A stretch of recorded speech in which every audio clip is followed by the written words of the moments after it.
இரட்டை வேடம் போடுகிறார் ஜனாதிபதி. தையிட்டி போராட்ட களத்தில் கஜேந்திரன் தெரிவிப்பு. அடுத்த மாதம் முதல் பல அரசியல்வாதிகளுக்கு ஏற்படவுள்ள சிக்கல், புதிய சட்டம் நடைமுறைக்கு. பட்டலந்த சித்திரவதை தொடர்பான ஆணைக்குழு கண்டுபிடித்த சில உண்மைகள். தென்னக்கோனை பதவி நீக்க நாடாளுமன்றத்தால் முடியாது, கம்பன்பில தெரிவிப்பு. கிழக்கு தமிழர் கூட்டமைப்பு தொடர்பில் தமிழரசு கட்சியின் நிலைப்பாடு. கல்வி அமைச்சு வெளியிட்டுள்ள அவசர அறிவிப்பு. வெடிமருந்து மற்றும் துப்பாக்கியுடன் இளைஞர்கள் 2 கைது. தேசபந்துவின் சொத்துக்களை வைத்திருக்கும் மர்ம நபர் யார்? தேடப்பட்டு வரும் செவ்வந்தி தொடர்பில் வெளியான பகிர் தகவல். கொலைக்கு முன்பாக நடந்தவை அம்பலம். ஜேர்மனியில் ஈழப்புரசு இதழை தமிழர்கள் வாழும் அனைத்து மாநிலங்களிலும் இலவசமாக பெற்றுக் கொள்ளலாம். உங்கள் இதழை பெற்றுக் கொள்ள நீங்கள் திரு கிருஷ்ணாமூர்த்தி அவர்களுடன் 0049152105907071 என்ற இலக்கத்துடன் தொடர்பு கொள்ளுங்கள். பிரான்சில் ஈழமுரசு இதழின் விநியோகங்கள் விரிவுபடுத்தப்பட்டுள்ளன. தமிழர் வர்த்தக நிறுவனங்களிலோ அல்லது உங்கள் நகரங்களில் உள்ள தமிழ்ச் சங்கங்களை தொடர்பு கொண்டோ ஈழமுரசு இதழை மாதந்தோறும் விரிவாக பெற்றுக் கொள்ள முடியும். தொடர்புகளுக்கும் 003381808116 தொடர்பென விரிவான செய்திகள். ஜனாதிபதி அனுரகுமார திசாநாயக்க ஒரு புறத்திலே தான் இனவாத மதவாதத்துக்கு இடமளிக்க மாட்டேன் என்று சொல்லிக்கொண்டு தமிழர் தேசத்தில் மேலும் மேலும் பௌத்த விரிவாக்கல் நடவடிக்கையை முன்னெடுக்கிறார் என தமிழ் தேசிய மக்கள் முன்னணியின் பொதுச் செயலாளரும் முன்னாள் நாடாளுமன்ற உறுப்பினருமான செல்வராசா கஜேந்திரன் குற்றம் சுமத்தியுள்ளார். தையிட்டி திசவிகாரை வளாகத்துக்குள் சட்டவிரோதமாக அமைக்கப்பட்டதாக கூறப்படும் மற்றொரு கட்டடம் நேற்று ஞாயிற்றுக்கிழமை திறந்து வைக்கப்பட்டது. இதற்கு எதிர்ப்பு தெரிவித்து தமிழ் தேசிய மக்கள் முன்னணி நேற்று போராட்டத்தை முன்னெடுத்தது. இதன்போது கருத்து தெரிவிக்கையில், இன்று ராணுவத்தினரின் வாகனங்கள் ஆட்களை ஏற்றி இறக்கும் பணிகளில் அதிக அளவில் ஈடுபட்டுள்ளன.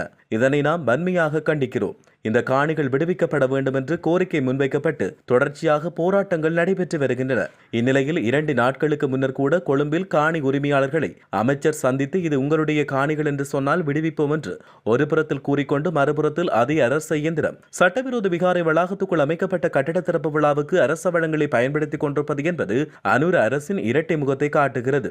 அனுர ஒரு புறத்தில் தான் இனவாத மதவாதத்துக்கு இடமளிக்க மாட்டேன் என்று சொல்லிக்கொண்டு தமிழர் தேசத்தில் மேலும் மேலும் பௌத்த விரிவாக்கல் நடவடிக்கைகளை முன்னெடுத்து வருகிறார். அவரின் தலைமையில் தான் இது முன்னெடுக்கப்படுகிறது என அவர் குற்றம் சுமத்தியுள்ளார்.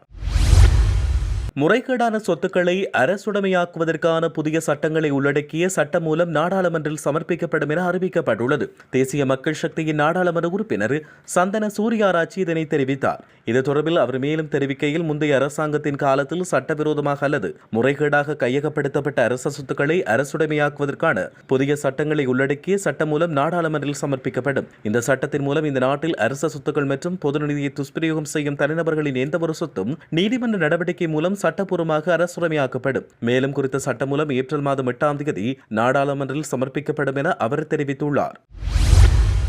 1995ஆம் ஆண்டு சந்திரிகா பண்டாரநாயக்க குமாரதுங்க ஆட்சிக்கு வந்த சிறிது காலத்தில் செப்டம்பர் 21ஆம் தேதி பட்டலந்த சித்திரவதை கூட சம்பவங்களை விசாரிக்க விசாரணை ஆணையத்தை அமைக்க உத்தரவிட்டார். பியகமவில் உள்ள பட்டலந்த வீட்டு வசதி திட்டத்தில் இளைஞர்கள் சட்டவிரோதமாக தடுத்து வைக்கப்பட்டமை, சித்திரவதை செய்து கொலை செய்யப்பட்டமை தொடர்பில் காணாமல் போனமை குறித்தும் விசாரிக்கும் பணி இந்த ஆணையத்துக்கு வழங்கப்பட்டது.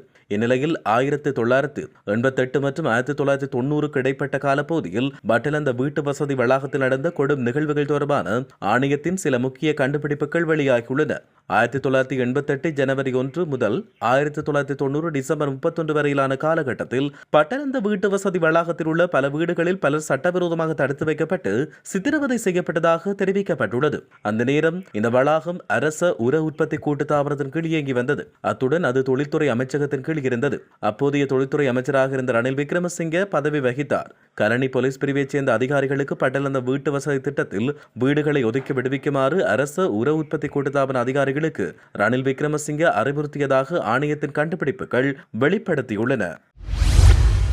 நீதிமன்றத்தின் உத்தரவு நடைமுறையில் இருக்கும் நிலையில் நீதிமன்றத்தின் விசாரணைகள் இடம்பெற்றுக் கொண்டிருக்கும் நிலையில் தேசபந்து தென்னக்கோனை போலீஸ் மாதிபர் பதவியிலிருந்து நீக்குவது குறித்து நாடாளுமன்றத்தால் எந்தவொரு தீர்மானத்தையும் எடுக்க முடியாது என முன்னாள் அமைச்சர் உதய கம்பன்பில தெரிவித்தார். போலீஸ் மாதிபர் பதவியிலிருந்து தேசபந்து தென்னக்கோனை நீக்குவதற்கான யோசனை நாடாளுமன்றில் சமர்ப்பிக்கப்பட உள்ளதாக செய்திகள் வெளியாகின. ஆனால் அது தவறான தகவலாகும். அவ்வாறு தேசபந்து தென்னக்கோனை தற்போது போலீஸ் மாதிபர் பதவியிலிருந்து நீக்க முடியாது. தற்போது நாட்டில் நீதிமன்ற தடை உத்தரவுக்குள்ளாகியுள்ள போலீஸ் மாதிபருடன் பதில் போலீஸ் மாதிபர் ஒருவரும் இருக்கிறார். வழக்கு விசாரணையை நிறைவடையும் வரை தேசப்பந்து தென்னகோன் போலீஸ் மாதிபருக்குரிய பணிகளை செய்வதற்கு நீதிமன்றத்தால் தடை உத்தரவு பிறப்பிக்கப்பட்டது. அவ்வாறெனில் தற்போதும் தேசப்பந்துவே போலீஸ் மாதிபர் ஆவார். நீதிமன்றின் உத்தரவு நடைமுறையில் இருக்கும் நிலையில் நீதிமன்றத்தில் விசாரணை இடம்பெற்றுக் கொண்டிருக்கும் நிலையில் அது குறித்து நாடாளுமன்றத்தால் எந்தவொரு தீர்மானமும் எடுக்க முடியாது என்றும் தெரிவிக்கப்பட்டுள்ளது. கிழக்கு தமிழர் கூட்டமைப்பானது கிழக்கு தமிழர்களின் பலத்தினை குறைக்கின்ற வடகிழக்கு பிரிவை ஏற்படுத்தி பிரித்தாளும் ஒரு கூட்டமைப்பாகவே இருக்கிறது என இலங்கை தமிழரசுக் கட்சியின் பாராளுமன்ற உறுப்பினர் ஞானமுத்து ஸ்ரீநேசன் தெரிவித்தார். மட்டக்களப்பில் நேற்று ஊடகங்களுக்கு கருத்து வெளியிட்ட போதே அவர் இவ்வாறு தெரிவித்தார். கிழக்கை பிரித்து துண்டாடி பெரும்பான்மை இனத்தவர்களுக்கு தாரை வார்த்து கொடுக்கின்ற செயற்பாடுகளில் ஈடுபடுவார்கள். கூட்டமைப்பாக உருவாகினால் அது நல்ல கூட்டமைப்பாக இருக்க வேண்டும். நாங்களும் தமிழ் தேசிய கூட்டமைப்பாக செயற்பட்டவர்கள். ஊழல், மோசடி, லஞ்சம், கொலை, கொள்ளை, கடத்தல், கப்பம் வாங்குதல் போன்ற செயற்பாடுகளுக்கு எதிரானவர்கள் நாங்கள். ஆனால் கடந்த காலத்தில் ஒரு கூட்டமைப்பு ஒன்று உருவாக்கப்பட்டதாக கூறப்படுகிறது. பிள்ளையான், கருணா, வியாழேந்திரன் போன்றோர் இணைந்து கிழக்கு தமிழர் கூட்டமைப்பு என்பதை உருவாக்கியிருப்பதாக ஊடகங்கள் மூலம், உங்களுடைய கேள்விகள் மூலம் நான் அறிந்து கொண்டேன். ஆனால் நான் சொல்ல வருகின்ற விடயம் என்னவென்றால், நீதிமன்ற தீர்ப்பு ஒன்று கூறப்பட்டிருக்கிறது. அண்மையில் நீங்கள் பார்த்திருப்பீர்கள். அந்த நீதிமன்ற தீர்ப்பு சொல்லப்பட்ட விடயத்தை அவ்வாறே கூறுகிறேன். பிள்ளையான் குழுவைச் சேர்ந்த 4 பேருக்கு மரண தண்டனை விதிக்கப்பட்டிருப்பதாக மட்டக்களப்பு மேல் நீதிமன்றம் தீர்ப்பளித்தது. நாங்கள் சொல்லவில்லை, மட்டக்களப்பு மேல் நீதிமன்றம் தீர்ப்பளித்திருக்கிறது. ஆகவே கூட்டமைப்பு அமைப்பது என்பது சாதாரண விடயமாக இருக்கலாம். ஆனால் அந்த கூட்டமைப்புக்குரியவர்கள் கடந்த காலத்தில் என்ன செய்தார்கள் என்பதை பற்றி நாங்கள் சிந்திக்க வேண்டும் என அவர் இதன்போது குறிப்பிட்டுள்ளார். சாதாரண தர பரீட்சை தொடர்பில் கல்வி அமைச்சு மற்றும் பரீட்சைகள் திணைக்களத்தின் பெயர்களை தவறாக பயன்படுத்தி ஒரு போலி அறிவிப்பு தற்போது சமூக ஊடகங்களில் பரவி வருவதாக கல்வி அமைச்சு தெரிவிக்கின்றது. இந்த ஆண்டு விஞ்ஞான பாடத்தில் வினாத்தாளில் பாடத்திட்டத்தை தாண்டி கேள்விகள் தயாரிக்கப்பட்டுள்ளதாகவும் அதற்கு தீர்வாக பரீட்சைக்கு தோற்றிய மாணவர்களுக்கு கூடுதலாக 8 மதிப்பெண்கள் வழங்கப்படும் என்று தெரிவிக்கப்பட்டது. அத்துடன் சித்திக்கான மதிப்பெண் 10 புள்ளிகளால் குறைக்கப்பட்டுள்ளதாகவும் அதன்படி 65 புள்ளிகளுக்கு மேல் பெறும் மாணவர்கள் எல்லோரும் சித்தி வழங்கப்படும் என்றும் போலி அறிவிப்பு கூறப்பட்டது. இந்நிலையில் மேற்கண்ட அறிவிப்பு போலியாக தயாரிக்கப்பட்டு சமூக ஊடகங்களில் மட்டும் பரப்பப்பட்டுள்ளதாக கல்வி அமைச்சு குறிப்பிட்டுள்ளது. இதன்படி அத்தகைய முடிவு எதுவும் எடுக்கப்படவில்லை என்றும் அமைச்சகம் தெரிவித்துள்ளது. வெடிமருந்து மற்றும் துப்பாக்கியுடன் இளைஞர்கள் 2 வெவ்வேறு இடங்களில் கைது செய்யப்பட்டுள்ளனர். கொழும்பு பொரளை போலீஸ் பிரிவின் ஓவல் மைதானத்துக்கு அருகில் வெடிமருந்துகளோடு இளைஞர் ஒருவர் கைதாகியுள்ளார். பொரளை போலீஸ் நிலைய அதிகாரிகள் குழுவுக்கு கிடைத்த தகவலின் பிரகாரம் சந்தேக நபர் கைது செய்யப்பட்டதாக போலீசார் தெரிவித்தனர். கைது செய்யப்பட்டுள்ள சந்தேக நபர் பத்திரமுல்ல பகுதியைச் சேர்ந்த 24 வயதுடையவர் என தெரிவிக்கப்பட்டுள்ளது. சந்தேக நபரிடமிருந்து T56 ரக துப்பாக்கியை பயன்படுத்தப்படும் வெடிமருந்து மற்றும் LMG வெடிமருந்தும் போலீசாரால் கைப்பற்றப்பட்டதாக மேலதிக தகவல்கள் தெரிவிக்கின்றன. மாத்தறை நீதவான் நீதிமன்றத்தில் தடுப்பு காவல் உத்தரவு பிறப்பிக்கப்பட்டு சிறையில் தடுத்து வைக்கப்பட்டுள்ள முன்னாள் போலீஸ் மாதிபர் தேசப்பந்து தென்னகோன் தொடர்பில் பல்வேறு விசாரணைகள் நடைபெற்று வருகின்றன. குறிப்பாக சட்ட அதிபர் திணைக்களம் வெளிப்படுத்தியிருக்கின்ற B அறிக்கையில் அவருடைய பெயர் வாக்காளர் பட்டியலில் கூட இல்லை என்பதும் அவரின் பெயரில் எந்தவொரு சொத்து பதிவும் செய்யப்படவில்லை என்றும் தெரிவிக்கப்பட்டுள்ளது. சொத்துக்கள் பற்றிய குற்றச்சாட்டில் தேசப்பந்து தென்னகோன் 8 சொகுசு வீடுகளை வைத்திருப்பதாக நீதிமன்றில் தெரிவிக்கப்பட்டது. இது தொடர்பில் தென்னிலங்கை ஊடகங்கள் வெளியிட்டுள்ள தகவல்களின்படி இந்த வீடுகளில் ஒன்று பொரளையில் உள்ள வனாத்தமுல்லை சூப்பர் வீடமைப்பு வளாக அமைந்துள்ளது. மற்றொரு வீடு கண்டி அம்பிட்டியவில் அமைந்துள்ளது. தேசப்பந்து தென்னகோன் தலவது கொட கோகந்தர பகுதியில் ஒரு ஆடம்பரமான வீட்டை வைத்துள்ளதாக தெரிவிக்கப்படுகிறது. இது சமீபத்தில் போலீஸ் சோதனைக்குட்படுத்தப்பட்டது. இருப்பினும் வாக்காளர் டாப்பில் தேசப்பந்து தென்னகோனின் பேருக்கு முகவரி இல்லை என்று தெரிவிக்கப்பட்டுள்ளது. இந்த தந்திரோபாயம் அவரின் சொத்துக்களை மறைத்து ரகசியமாக செயற்பட பயன்படுத்தப்பட்டுள்ளமை இங்கு சுட்டிக்காட்டத்தக்கது.